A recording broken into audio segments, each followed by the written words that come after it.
Τους αιχμαλώτους είναι Κούρδοι Πεσμεργά, 2 αξιωματικοί του στρατού του Ιράκ και 3 Ιρακινοί αστυνομικοί.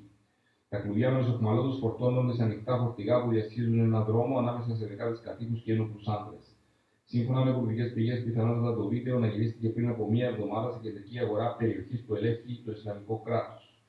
Στο βίντεο, το Ισλαμικό κράτος προειδοποιεί με αντίπεινα τους Κούρδους που μάχονται τους τζιχαντιστές στη Συρία και το Ιράκ. Οι ένοπλες δυνάμεις της Ουκρανίας υποστήριξαν ότι αυτοκινητοπομπές τεθωρακισμένων οχημάτων επισημάνθηκαν να περνούν από την Ρωσία στο ουκρανικό έδαφος. Εκπρόσωπος του στρατού είπε ότι αυτό έγινε στα νοτιοανατολικά της χώρας, όπου σύμφωνα με το Κίεβο, οι αντάρτες συνεχίζουν τις επιθέσεις τους εναντίον του Ουκρανικού στρατού σε μικρή απόσταση από το λιμάνι της Μαριούπολης. Είπε επίσης ότι στρατιωτικό τρένο που μετέφερε 60 τεθωρακισμένα οχήματα συμπεριλαμβανομένων αρμάτων μάχης έφτασε το Σάββατο στην πόλη Αμφοσίφκα, προερχόμενο από τη Ρωσία. Σύμφωνα πάντα